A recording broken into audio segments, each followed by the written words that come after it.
Creativity comes in many forms. The stroke of a paintbrush, notes from a piano, He was an old man, the voice of a storyteller. Creativity inspires us, drives us. It brings smiles to our faces and tears to our eyes. It even helps us solve problems and discover breakthroughs. Yet, there are many people out there who'll say that they're just not creative. Like, not at all. Can't draw a circle to save their life. They fail to tell a tale. The reality, though, is that everyone, and I mean everyone, has the power to be creative. All it takes is a little training.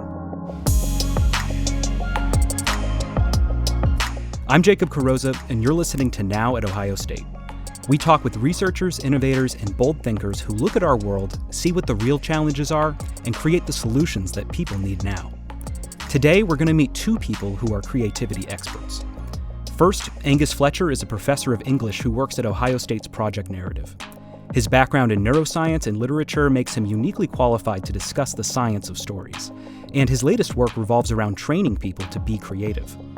He's helped all kinds of people, from business leaders to third graders to the U.S. Army, flex their creative muscles, even if they think they don't have any.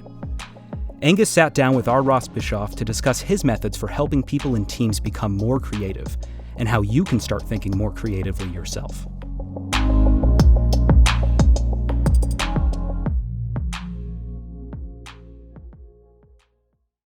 I think you have the coolest description for your job on Earth, and it's story scientist. What is a story scientist? A story scientist is something that was invented here at Ohio State, and it's basically a neuroscientist who studies how stories work in the brain. So we work with Hollywood, we work with businesses in terms of how they make plans and strategies. We work with anyone who has a narrative that they want to tell. You've been training people how to be creative, and I find that fascinating. Can anyone be creative, or is that something that only a few people can get? The reason I got involved in the creativity research in the first place is I was made aware of a very alarming statistic, which is that starting around third grade, the more school you have, the less creative you get. So I just thought to myself, well, this is a real problem because creativity is what allows us to invent better answers to old problems. It's what allows us to solve new problems. It's what creates technology. It's what creates medicine. It's what creates art. It's what creates the future. And I just thought to myself, if we can train students to do so many wonderful things, can we not figure out a way to help them become more creative? If you can be creative in your own life, you can come up with new ways to overcome challenges and seize opportunities that are around you. And once you have that power in you, once you know that I can come up with a new answer to any problem that faces me, you develop resilience, you develop self-belief. You stop being afraid of life, and you want to embrace all of the complexities of life because you see that the harder that life gets, the smarter and the stronger you get. That's incredible. And I mean, the obvious question is, how do you train someone to be creative? Part of the reason that I became fascinated with this is because for the last 70 years or so, there has been an institutional way of training creativity, and most of us are familiar with it. It comes with terms such as brainstorming or design thinking or divergent thinking.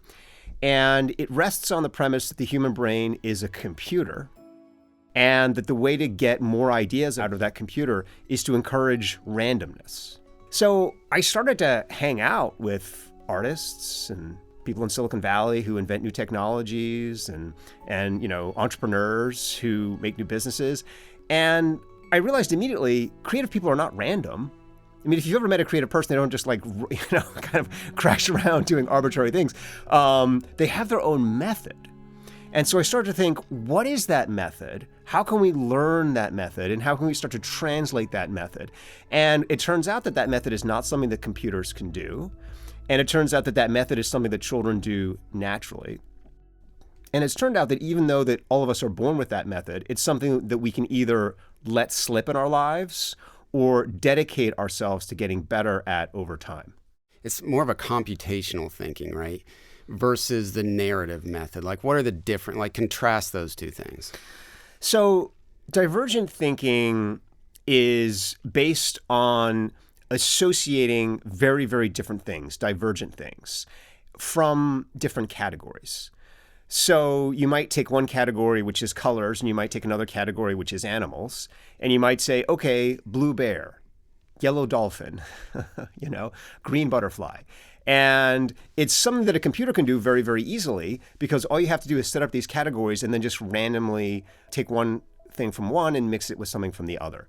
And this is the basis of all the computer AI generators that we see, ChatGPT. They do this brute force randomization. But it turns out that it's actually not very effective. Computers haven't come up with any new ideas. They hadn't come up with any breakthrough technologies or any breakthrough medicines or any breakthrough art. They haven't done any of this kind of stuff. Actually, real creatives work differently. They don't take a bazillion ideas and randomly associate them. They focus on one idea that is unusual, and they push it against the norm. And you see this with really, really creative people, is they get fixated on something that other people think is odd or peculiar or strange. And everyone tells them, well, you're wasting your time. But instead of going backwards and saying, you know what, I am wasting my time and giving it up, the creative person goes forwards and pushes that idea. And when you push something forward, that's a narrative. What's happening with the creative thinker who's using narrative is they're seeing, if I make this one tiny change, it has these knock-on consequences. It changes the story of the future. And that process is known as counterfactual thinking, thinking against the facts. And the key to being a successful creative is asking yourself this question: what's the smallest change that I can make now that has the biggest effect in the future? Talk about how creativity can lead to leadership or different skill, like creating these different skills from what you've seen. The thing about being a leader is you have to anticipate the future. We have this false idea of leadership now that being a good leader is being able to make decisions. What can make decisions is a computer. A computer can make decisions. A computer can make decisions because you give it the data and then it just decides which of them has the highest probability. But to be a good leader, you have to see the decision that isn't already there. You have to say that of all the past actions that have been made, there's a new one that no one has seen before, and I'm going to take that. And to do that, you have to operate in low and sometimes no data. You have to operate in these environments of extreme volatility and uncertainty, which are the environments of the future. You have to guess what's going to come tomorrow. You have to be the person who's standing at the front of your organization, looking beyond your organization's current operations to all the volatility and all the opportunities that might emerge in future markets. And how do you do that? You don't do it with data, you do it with imagination. The arts and creativity really doesn't necessarily get the credit for having real world applicability sometimes. And I think everything you do flies in the face of that, correct? The arts and literature are what give us creativity. And people have always known that. If you look back at whether it's Darwin or Tesla or Edison or Robert Goddard, the father of modern spaceflight, Van Gogh, I mean, all of these people are reading Shakespeare. They're reading Shakespeare because Shakespeare fires their imagination and allows them to imagine new science, new futures. We are so obsessed with critical thinking, with math, with all these logic-based skills that we've forgotten the value of imagination, of creativity, of going beyond the data to see things that haven't been seen before. And the reason that's so important is that is the skill that has allowed us to create modernity. That's what has allowed us to imagine all the technology. That's what's allowed us to imagine AI. And we're now forgetting that. At the core of democracy is the idea that each of us doesn't think the same. In logic, we all think the same. There's only one right answer to a math problem. But with imagination, there's all sorts of different possibilities we can imagine. And we want to cultivate that diversity of narratives, that diversity of stories, because that allows us to have many, many more possibilities for the future. And that means if a future comes and I don't know how to handle it, I can ask you, and maybe you've got a story in your head that you've thought up that we can use together as our plan for the future. And so the whole point of diversity is to increase our flexibility by encouraging individual imaginations to think original plans and plots and actions. And we've just lost that in our modern standardized school system with its standardized tests. So Angus, what is the benefit of teamwork toward creativity? So I've had the opportunity in my life to work with a large number of teams that work together creatively. So I've worked in Hollywood in writers' rooms. In a writers' room, you might have 5, 6, even 13 writers together creating the same TV show. I've worked obviously a lot in business contexts where you bring together a large team to try and solve a problem or come up with a new product or service. And I've worked a lot with special forces units who have to work in teams of 12 and figure out in a dynamic field, how are we all going to solve this problem that's unfolding as we watch it? And how are we all going to work together in time to solve this problem? And what you discover is that we are more creative together if we can be open. And that is the challenging thing, is to be open to other people's creativity. Creatives are always trying to push the idea to its furthest possible conclusion.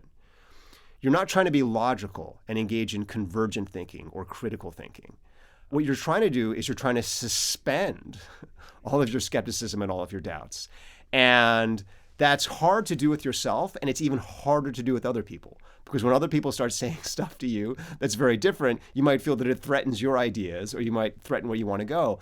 But what successful teams do is they train themselves to say yes and, yes and, yes and. And what happens over time is you then end up with 2 or 3 different ideas or possibilities or plots that are all on the table at the same time, in tension with each other, but pushing forward. And that tension, again, just like the conflict in a plot, then generates more things out of it. So ultimately, we are more creative together. That's the kind of ultimate challenge, but is also the ultimate reward of a creative life.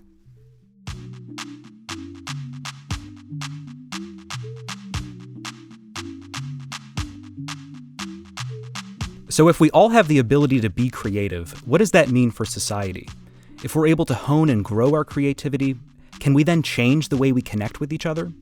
Maybe artistic expression can do more than just make us laugh or cry or take our breath away. Maybe it can help us build and heal our communities. Carmen Wynant is an associate professor in the Department of Art at Ohio State, where she is the Roy Lichtenstein Chair of Studio Art. Recently, Wynant has taught art and creativity in Ohio prisons through the Ohio Prison Education Exchange Project, or OPEEP. And in doing so, she discovered something breathtaking, and she talked about it with our Franny Lazarus.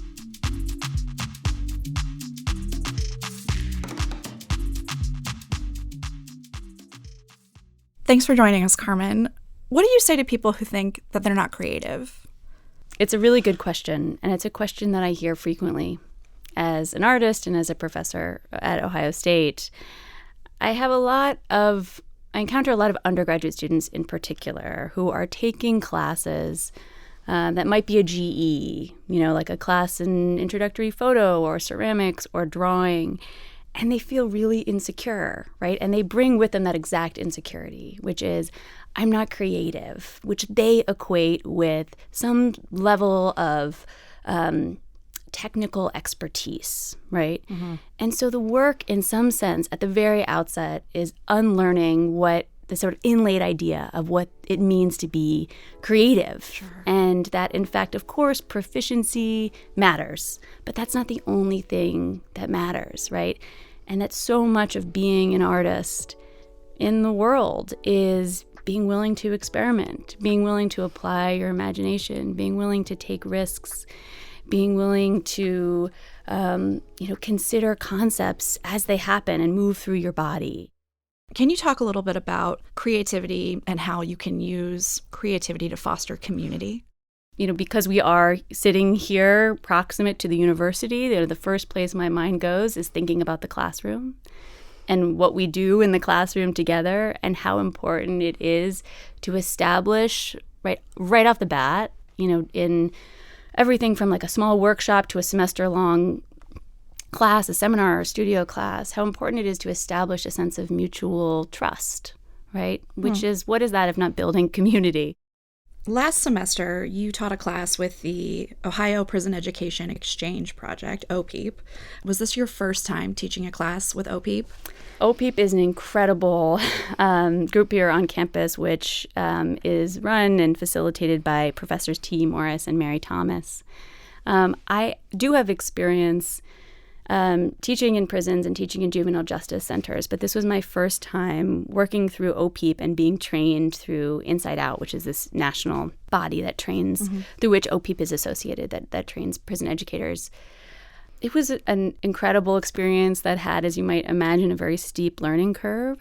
I co-taught a class with my friend and colleague, Danny Restack, also in the Department of Art, in the Ohio Reformatory for Women in Marysville, Ohio, which is about 45 minutes from where we're sitting.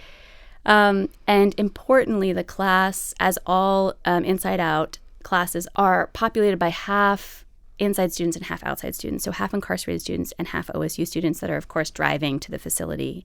And we taught a drawing class. Wow. In large part because those were the materials, the easiest materials to get in and through. So for instance, when I might normally do an artist presentation and share, 15 or 30 artists who work in and around the subject, in which we're focusing that week or for that block, instead I would have to print out 50 sheets and hand around printouts and do a lecture off of handouts, right? And likewise, the women inside had to be incredibly nimble. If they couldn't cut paper for their collage assignment, they were ripping it. If they couldn't, use gouache, they were breaking open ballpoint pens and smearing the ink, right? If they didn't have access to this or that sort of material, they would use eyeliner or Vaseline, and it was just incredible. Ultimately, at the end of the day, I felt so emboldened by that experience. First of all, to continue teaching within prisons, but also to be an artist, to be an art educator. It felt as though there was a kind of energy in the room and curiosity towards art making that were stunning. And of course, also, I would be remiss to not mention that it also reinforced for me just the profound inhumanity of the system in which these women are incarcerated, and how strange. In some ways, I'm without words in describing what it felt like to leave the classroom and get discharged from the facility and walk to my car and drive away every week, back to my house, back to my kids, with the understanding that the women inside were not obviously able to leave. Sure. When you were driving back from Marysville, that's 45 minutes back to Columbus. That's a lot of time to think. What was going through your head? I should mention that more often than not, we carpooled because we were a group of about 10 outside students plus 2 professors. Yes, a lot was going through my head, but also there was a lot happening in the car, in the conversations, right? And we were talking about the artwork, right? We were talking about what we had seen, what other people were making. There's a lot of excitement inside of that. But more than anything, we were sharing stories and talking about, it sounds a little bit too coldly put to describe it this way, but about the relationships that we're forming. So one thing that I took away from the training that I did with Inside Out and, my work with OPEEP was just how important it is to invest, talk about community, just how important it was to invest in the community of the room. What were you hoping that your Ohio State students would take from their OPEEP experience in your class? All of the students were treated the same and there were the same expectations. So we weren't giving Ohio State students, access to online materials that Inside students couldn't have. We weren't asking them to, go out and buy different kind of pencil or, or gouache. In fact, we were quite insistent that there be equity, right? Again, I feel a little reticent to speak for the students in the class, but I would hope that they took away a sort of a similar understanding that we are, I'm sorry, it sounds sort of hackneyed to put it this way, but that we are all human beings, right? That we're sort of all messy and striving and imperfect human beings, and that some people are unlucky, some people are disadvantaged, some people have made mistakes, and they've ended up in what is, as I've described it earlier, what I consider to be an inhumane system and structure. Yes, it's through art making, but really I think it's through the conversations that we had, the icebreakers that we used, what people shared from their stories, the ways in which we connected. And, of course, it's never as simple as you think. We have OSU students who have been formerly incarcerated who are now on the outside taking the class, right? We had an inside student who had previously been enrolled at OSU and was planning, to go back afterwards. So maybe the lines are more blurry than you would think. What was your goal in sharing your community building practices with the people, as you were calling them, inside students? What were you hoping that they could take from these lessons beyond technical art skills? I think first and foremost, we wanted to demonstrate that everyone in the class is a worthy human being, worthy of being listened to, worthy of an art education, worthy of these exchanges, worthy of having their work taken seriously. Of course, we wanted to share with them also, skills that one would garner in an art class. And in this case, because it was a 3,000 level class, which is technically an advanced drawing class, we were working with a lot of different sort of experimental processes. So actually one of the first things that we did was to dismantle the idea of good drawing and bad drawing, right? And think about what sort of experimental processes could look like if we blended, if we cut, if we made something non-representational, if we thought of our bodies as an instrument, right?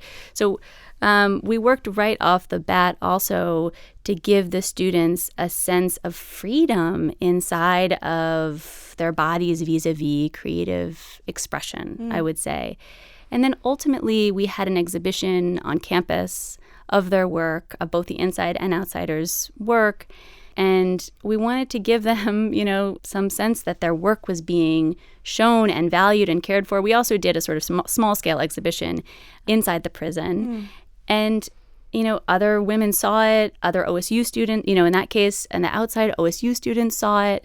And so I think always I would imagine that feels as a student as though you're being, talk about worthiness, that your work is visible, right? That it has meaning, that it should be hung on a wall, right? That it should be taken in by passerby. Carmen, thanks so much for talking to us today. Thank you so much for having me. I really appreciate it.